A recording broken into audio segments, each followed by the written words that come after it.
to Bitz About Botz 2023. We are launching the first recording of the last of the year, and I am joined here by Steph Perez, who's an HR professional.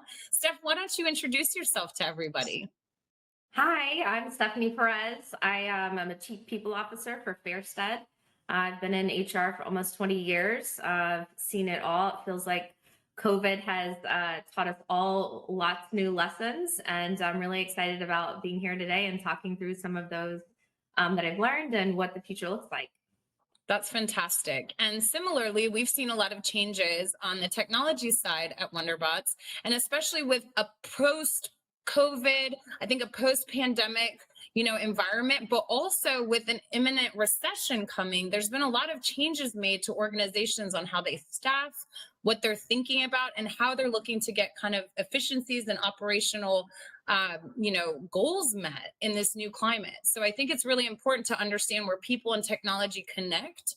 And so we want to connect those dots today. So one of the things I kind of wanted to kick off with, in our world, we constantly talk about where we can help optimize. We're always seeing different use cases, but really one of the things that we're moving towards, as an intelligent automation firm, is really seeing where it is that labor arbitrage can come into play, and thinking about a digital workforce is something that folks are actually considering. So from your lens, it seems like HR is the last one to have a weigh-in on what kind of technology gets implemented at an organization. But from my perspective, I feel like it being a human capital efficiency gain, you should really be one of the stakeholders most involved in deciding technology and automation. So I'd love to hear your perspective about that. I know you've been at a wide array of different organizations and different sizes, but tell us a little bit about how HR plays a role in technology, and if that should maybe be something that's beefed up or that you hope to see more collaboration on in the coming years. Yeah, definitely. I think, HR has definitely gotten a seat at the table in a lot of organizations that they didn't previously have. The current organization I'm a part of, HR definitely has a seat at the table and a very loud voice when it comes to what technologies that we're using, which I think is only for the benefit of the company and the employees that we have in our organization. I think when, depending on the organization and the type of company you are, and the growth that you're experiencing or wanting to experience, you have to marry the talent, capabilities, skill sets, competencies with the technologies that you have. A lot of times organizations go in and say, well, how can we make things better, faster, et cetera? And it looks really good on paper, on an Excel sheet, but whenever you're looking at the actual talent you have and how you're going to upskill the certain folks, you can't just roll out a new technology and expect everyone to know how to use it. Lots of different skill sets when it comes to that. Business often can't just pause as you implement new technologies. So how are you working through your business, meeting the client's expectations or other stakeholder expectations, and also developing your employees in that process? The whole intention of technology should be that you are, getting some of the menial tasks handled by those technologies, so then your folks can be upskilled further. And you really have to take time to understand that message, have the employee population understand why you're doing it also. A lot of times folks see a lack of engagement, which makes the process just take significantly longer and possibly fail with when new technologies are introduced. No, I definitely agree. And one of the keys to adoption of any technology, right, is that change management component, the communication, making sure that from the top down and bottom up, everybody's aligned to what the new world looks like, and that's really important. One of the interesting topics that has come up, I swear it's been at every Future of Work summit in the last 5 years, but it's this concept of multiple generations in the workplace. And you and I met at a CFO Leadership Council event, right, where you were talking to our fellow CFO friends about the collaboration and importance of HR and the CFO leader, HR and finances functions really collaborating and working together. And one of the things that came up, which is constant in my line of work as well is attracting talent because of technology and the multiple generations of workplace. So, the example I always give is, Sue in finance and accounting, who has created a slew of macros that nobody could recreate, replicate, or try to understand where it starts and stops, is probably going to be intimidated by the advent of, a technology coming in to crunch the numbers or, replace a pivot table, right? But then you're going to have a hard time as an HR professional attracting, millennial, Xena, the Gen Z, right, to come and work for you if you are still relying on some of the old tactics and tools. So there's this very interesting convergence that we've been talking about for a while. And I know you have some experience with that. So shed a little bit of light on how you see these workplace, generations converging, working together, and sort of what you see as the outlook for that working together in the future. Yeah, I think it's really interesting. There are lots of industries that still have, 4 or 5 generations. The traditional age of retirement is no longer that for a lot of industries, whether because folks just don't want to retire yet, or they're not ready personally, or they can't.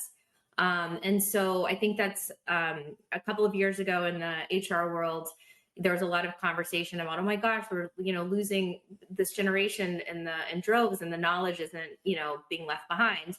Now it's a little bit different, which I think is exciting, because we talk about the skill sets needed, particularly in companies that grow very quickly. Passing on that knowledge it's difficult to do in real time.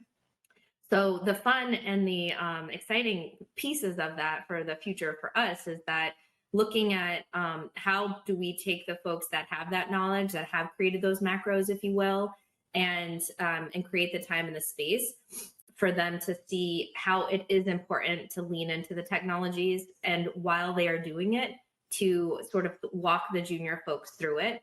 Understanding the why behind the technology is also important. You don't want somebody just clicking a button because they were told to click a button. They want to know, you need to train them what the impact is on that clicking of the button, and everybody needs to understand that. So while we have folks that have been in the business for, decades, having them understand it, engaging in it, understanding the whole change management thing that you brought up, it's so crucial. A lot of organizations just think, oh, we'll just, explain what the benefits are, and people are going to think that that is a benefit. And it's often not the case. You really have to handhold people through it, bottom up, top down, everything that you said. But really understanding the why of it is important, and how they will be able to add value to the organization by leaning into that in each generation and skill set that folks have.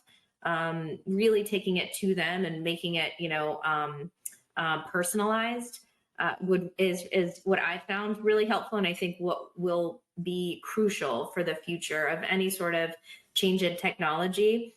You have to understand why it's being put in place and how it's going to help you, not only for your immediate task, but for all of the future tasks that you want to do or you think you need to do to sort of move up or to get a lot of value out of your position. No, I agree wholeheartedly. And I think the future generations also need to understand that the more experience you get from how it was done, it gives you kind of this evolutionary place of understanding what you can change and modify, right? Because it's not just about, coming in and doing things the way they're done. It's about changing and improving the organization that you come into. And I think that the organization, will benefit from being inclusive of the young minds and, the creative input of, well, that's interesting that you did it that way. What if we collaborated on this, right? And that there was more collaboration instead of friction within those different workplaces. So I think that's a great point. And that leads me to ask you about workforce planning, because our CFO friends, and when I got into this robot game, about 5 years ago, it was after having serviced, several CFOs in M&A transactions. And so I saw the multitude of things that come at them, right, at all times, and really how much they began to struggle with finding and attracting talent. And that was, that was 10, 15 years ago, because an M&A deal would be so arduous that they couldn't keep, their best people on staff, or the turnover was just insane. And, NDAs were being signed by new staff to kind of get the numbers. And so I just saw that that was a big pain. And it wasn't just in day-to-day closing the books accounting operations, it was in the strategic finance, in the world of M&A as well. So I became very passionate, as a result of my experience there, for helping CFOs find talent. And, in robotic process automation, we have this extra benefit where we get to create robots, that work with CFOs for CFOs to get CFO work done. So in workforce planning, this has always been my, kind of my dream, and sort of one of the whys of finding this so fascinating, is that there is a place where digital and human, and we see it just using our laptops, right? I'm talking to you, remotely, where that coexists, and that the collaboration just isn't about the generational divides, but it's between the technology and the human divides, and more getting comfortable with the advent of, AI, machine learning, some of those technologies that were a little bit scary, maybe unknown, unclear. But those things are really shaping what workforce planning is, both by the competency and capability of those that can operate the technology, but also because some of the traditional functions, might not exist anymore, right? There isn't the same, number crunching, data entry, personnel as there used to be, or an innate need for that. And so from my lens, I've seen it from the CFO perspective, and how we've been able to augment their workforce with the digital workforce, and it's truly just thinking about it from that perspective. But when you go out to do planning, and I know that you have experience on both sides, but both for the high growth organizations and then the tried and true, public organizations, workforce planning varies. And with technology, I can only imagine it's changed. So what do you see as being different, maybe pre-pandemic to now, sure, as kind of a lever? And then how do you see those working together in job recs, expectations of employers, and some of those different areas that I think are just now starting, people are just now starting to get waves of understanding that those need to modify? Yeah, I mean, I think from what's different, I mean, that's an interesting question, because I don't know that it's different. I think in the sense of what you're looking at first. Most leadership teams are looking at how are you most productive, how can you be most efficient, use the least amount of dollars to get the most amount of work done. I think what COVID has done and the pandemic has done is really redefined what productivity is and how you measure it. It used to be that you were in your, button seat for, that's, if you were in your desk from 8 to 5, you were the all-star, employee, you must have been doing your work, regardless if you were online shopping or, actually doing work. Now, because the whole world had to go remote, there had to be a level of trust that I think was maybe a little bit more tricky for some folks to believe that their folks were going to actually do the work. Whereas now, we're coming back to work, sort of. I mean, some industries are back. There's a real big push that if we could do it for a year remotely, why do we have to do it in, person now? I think there's a lot of conversation about what actual productivity looked like during the pandemic. A lot of us were really just trying to get by. We had families. I myself had young children, running around, popping up in the Zoom screens behind, because there's no school or nannies or anything like that to help. And so there was a sort of a let's relax the standard or relax the definition of productivity.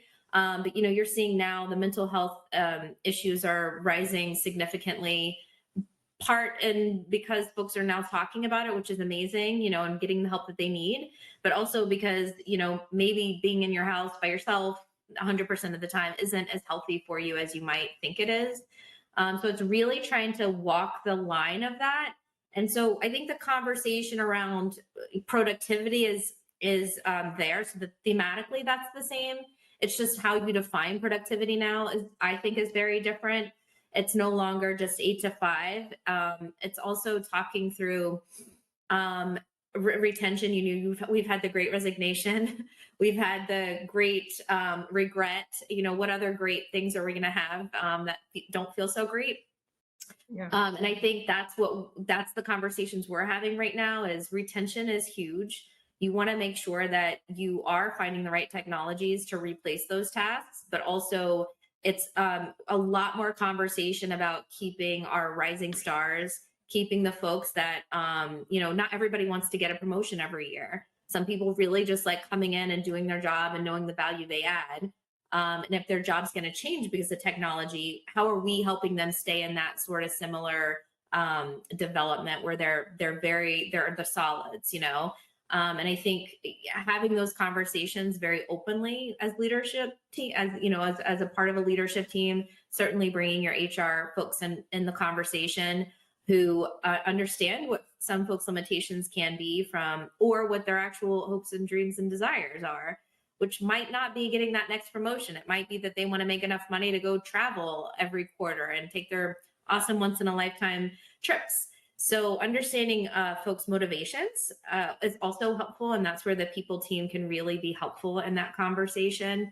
And really defining, I think it's really, really crucial for each company to define their own, what does productivity look like for us? What does good look like for us? Even within the same industry, it might be different because you use different software, you have a different culture. If you have a very closed off culture and, blaming type culture, which some folks do, that's, that you have to look at it very differently than a culture that's super open, gives feedback maybe more than you'd like to receive it. So figuring out the right definition for you and understanding how to utilize technology to help that workforce planning is so, so crucial. You can't just say we're going to grow by tenfold, so we need to like increase our employee population by that. The same conversation and downsizing. Some folks do need to make cuts, and it's so, so, so important that you're not looking to just cut the 10 bodies, there's so much more to this conversation than just how, what's the salary level? It's what do we need for this organization to stay afloat? How do we have this conversation with people that actually know more about what people's capabilities are?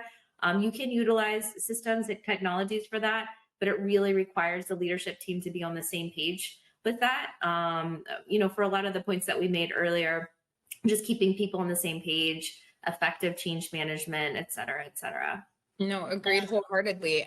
And what I was kind of leaning into too in the workforce planning is that the type of talent that the HR professionals need to know how to vet is very different too. So for example, if we now have, kind of this, degree that's more of an technology, like a biz degree, right? Which is more of like an IT type, functioning, person who also has kind of that business acumen. Those roles are coming up more and more.